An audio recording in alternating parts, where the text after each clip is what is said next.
اور زبردستی عزت کروانے کی کوشش کی جاتی ہے۔ آئے دن آپ دیکھتے ہیں یہ جو آج کل پولیس کو اختیارات دے دی کہ CCD وہ لوگوں کو کس طرح گولیاں مار کے مار رہی، کوئی پوچھنے والا نہیں۔ مقصد یہ ہوتا ہے کہ دہشت پھیلانی، دہشت کے ذریعے ملک کے اوپر کنٹرول کرنا۔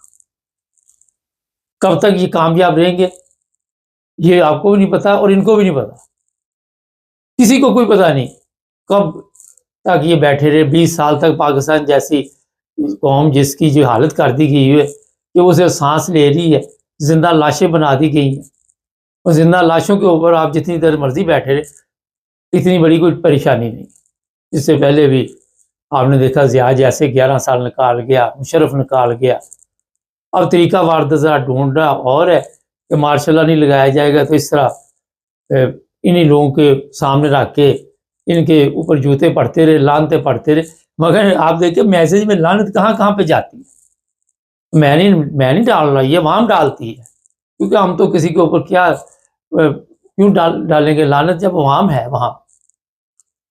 تو جو پیغام لوگ دیتے ہیں اس کو سمجھنا چاہیے، عزت کے بغیر بھی حکومت کی جا سکتی ہے۔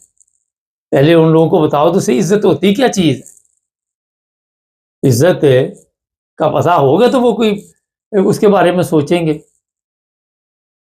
وہاں پہ بالکل پاکستان میں اس وقت ایسا سسٹم چلا دیا گیا ہے کہ جس سے چھٹکارا حاصل کرنا بڑا مشکل ہو گیا۔ عدالتیں کنٹرول میں کر لی گئی ہیں، ادارے کنٹرول میں کر لیے گئے، ہر چیز اپنے کنٹرول میں۔ اب لوگوں کی جو چیخو پکار ہے اسی طرح ہی ہے، اور جو بھی کوئی چیخو پکار کرے گا اس کو اٹھا کے کیس بنا دیا جائے۔ ابھی بھی یہ جو چاچا ساجد ہے اس کی زندگی جو ہے محفوظ نہیں ہے، میں آپ کو بتا دوں، ابھی بھی اس کی زندگی خطرے میں ہے۔ یہ جو پارٹی بیٹھی ہوئی ہے نون لیگ، ان کے پاس گلو باٹ پروگرام ہے، آپ سب کے علم میں ہے، اور بندہ شندہ غائب کرنا ان کے لیے معمولی کیس ہے۔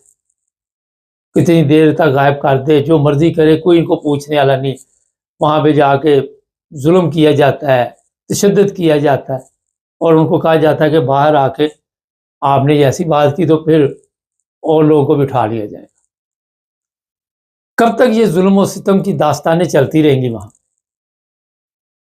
وجہ یہ ہے کہ جس ملک میں عدل و انصاف کا جنازہ نکل چکا ہو، جہاں کے جج جو ہے وہ کبھی کسی بھی مذہبی جماعت سے ڈرتے ہوں، کبھی کسی کے کہنے پہ فیصلے کرتے ہوں، جن کو اوپر سے آرڈر کی عادت پڑ چکی ہو، جنہوں نے صرف یس سر کرنا ہے، اور انہوں نے کون سا وہاں پہ عدل لے کے آنا ہے۔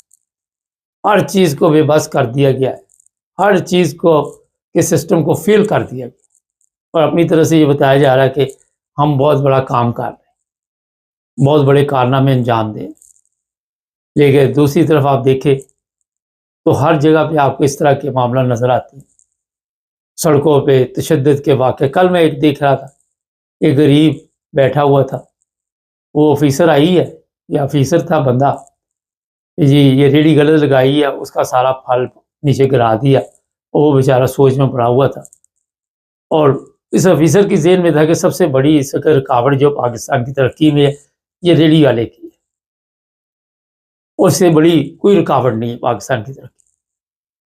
تو یہ ایسے حالات وہاں پہ پیدا کر دیے گئے ہیں کہ آپ نے اگر پاکستان میں رہنا ہے، ہاں مال شال ہے آپ کا، تعلق واسطہ اوپر تک ہے، تو آپ عزت سے رہ سکتے۔ عزت یہی کہ آپ کو کوئی آ کے اوے نہیں کرے گا، تا نہیں کرے گا، لیکن اگر آپ کے پاس پلے کچھ نہیں ہے تو پھر آپ سمجھیں کہ وہاں پہ کسی وقت بھی کسی بھی طاقتور بندے کا شکار ہو سکتے ہیں۔ نہ خواتین محفوظ، نہ لڑکیاں محفوظ، نہ کوئی بڑا محفوظ، نہ کوئی چھوٹا محفوظ، اور نعرے ہمارے وہی اسلام کا قلعہ۔ ایک صاحب کمنٹ سے بڑا اچھا لکھتے ہیں اسلام کا قلعہ، تو مجھے ہنسی آ جاتی ہے۔ مقصد یہ ہے کہ یہ جو اسلام کا قلعہ ہے اس میں آپ خود دیکھیں کہ کیا حالات جا رہے ہیں۔ یہ بھی اطلاع ہے کہ یہ جو ساجد صاحب ہے، چچا ساجد صاحب، اب ہمارا تو نہیں چچا، مگر کیونکہ سوشل میڈیا پہ وہ چچا ساجد بن گئے، ان کو کام سے نکال دیا گیا۔ اب جس کمپنی سے نکالا گیا ہے اس کی بھی مشہوری چل رہی کہ اس کا بائیکاٹ کرو۔ اب کہیں وہ اور کام کرے گا تو وہاں پہ فون چلا جائے گا کہ اس کو کام نہیں دینا، جہاں مرضی چلا جائے کام نہیں اس کو ملے گا۔ اپنا بزنس کرے گا اسے بھی فیل کر دیا جائے گا. یہ اس لیے کیا جاتا ہے ایک سبق دیا جائے کہ آپ نے ہمارے ساتھ پنگا لیا، ہمارے خلاف ایسے الفاظ استعمال کیے، اب ہم آپ کا کیا اشر کریں گے وہ آپ سوچ نہیں سکتے. اور یہ کریں گے. آپ نے دیکھا بے شمار گھر، دکانیں، بلڈنگیں انہوں نے تباہ کر دی. اس لیے ایک دہشت کا طریقہ رہا ہے یہ والا. یہ نہ سمجھے کہ اس کی ضمانت ہوگی تو وہ بالکل فری ہو گیا. پاکستان جیسے ملک میں کیس ڈالنا کسی کے اوپر کون سا مسئلہ ہے؟ ایک سے ایک بڑا دو نمبری آفیسر بیٹھا ہوا ہے جو کیس بنا دے گا آپ کو. اس لیے یہ چچا جو ساجد ہے انہوں نے سوشل میڈیا اکاؤنٹ بھی بنایا، اسے بھی بند کر دیا جائے گا. آپ دیکھتے جائیں آگے آگے ہوتا ہے کیا.